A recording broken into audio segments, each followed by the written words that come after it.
Dương Mịch và Triệu Lệ Dĩnh đối đầu trực diện, ai thắng? Dưới sự chú ý của Ri Gia Nguyên Ngõ, Dương Mịch và Triệu Lệ Dĩnh đã mất đi hào quang của mình, một người vào vai khó khăn trong tù. Một người dùng sự sắc sảo của một nhà văn nữ để lên tiếng cho tầng lớp thấp hơn. Họ đấu tranh từ phim thần tượng lên màn ảnh rộng, không phải để tranh giành sự vượt trội, mà chỉ chứng minh ý định ban đầu của họ, những người mạnh mẽ thực sự không cần bộ lọc, và họ sẽ gặp nhau ở đỉnh cao. Không phải lúc nào vị trí cao cũng vinh quang. Sự thật sẽ được phơi bày vào lúc cuối.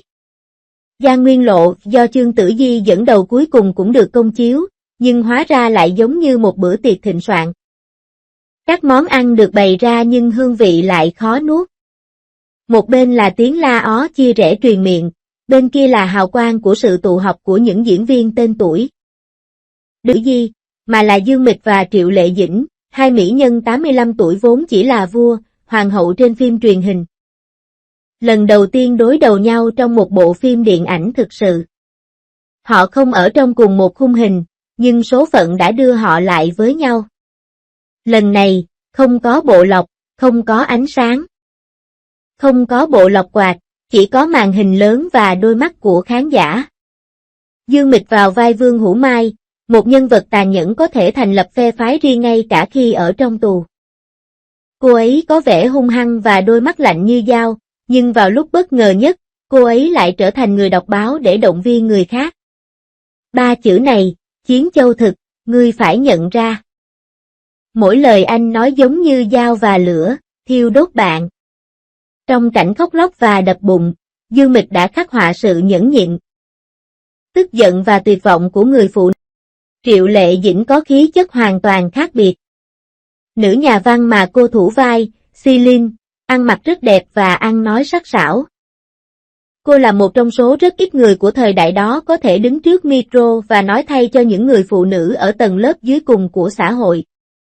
Ngay sau khi liên hoan phim Cannes kết thúc, một số nhà phê bình phim trong nước bắt đầu suy đoán về thành tích của The South Garden khi ra mắt tại Trung Quốc sau khi nhận được nhiều đánh giá tốt. Bộ phim này có thể sẽ được cắt thành hai phần giống như Investi of the Gods và The Trosin, với thời lượng dài hơn, để có thể đảm nhiệm vai trò của từng diễn viên. Thực sự là một mũi tên trúng hai đích. Đúng như dự đoán, tôi không hề thất vọng. Ngay khi Giang Nguyên Lộ được phát hành vào ngày 20 tháng 6, người hâm mộ điện ảnh đã được chứng kiến bộ phim bị cắt thành nhiều phần. Viên nhận vai thay vì kể một câu chuyện hay thì sẽ không có sự hồi hộp nào về kết quả cuối cùng. Thật liều lĩnh.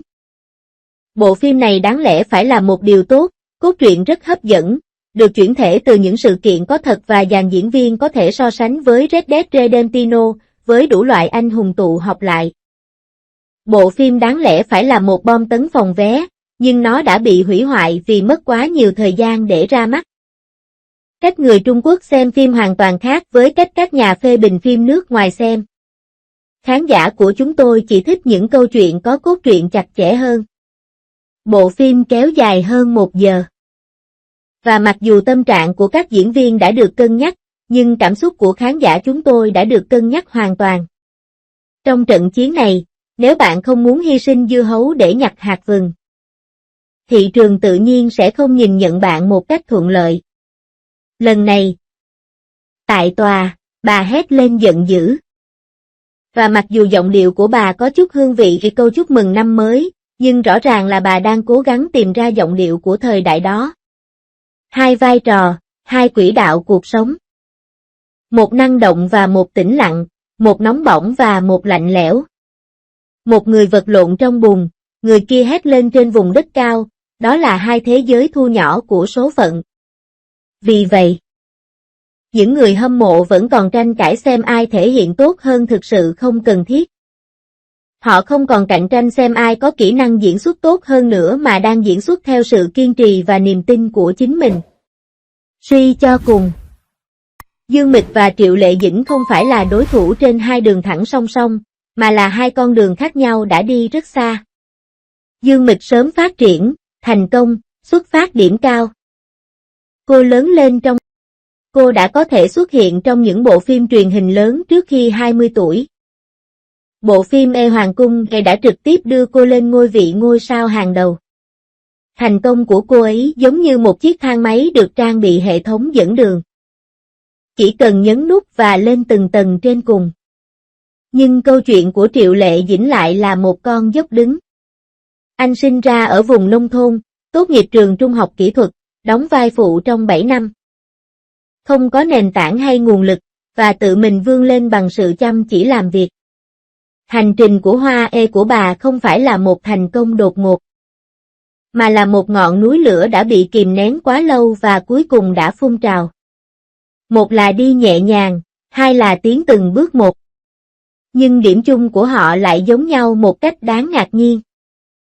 Tất cả đều vượt qua những thời điểm khó khăn nhất và chiến đấu để thoát khỏi sự ngăn để đánh giá họ trong thị trường phim ảnh hiện tại.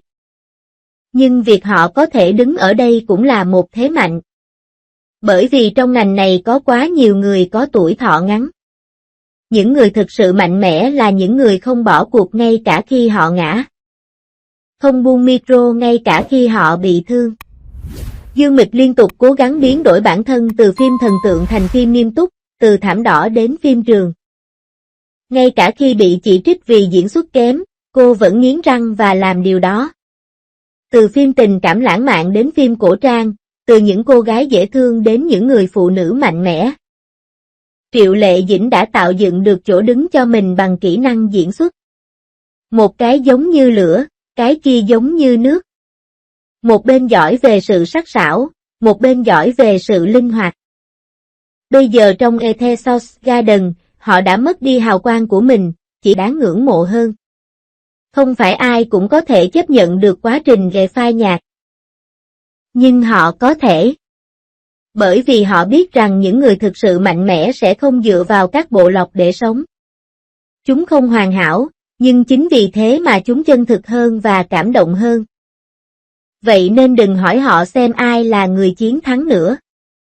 Trên màn hình lớn đó, họ đã tự đánh bại chính mình. Có nhiều hơn một đỉnh núi, nhưng chúng ta sẽ luôn gặp nhau ở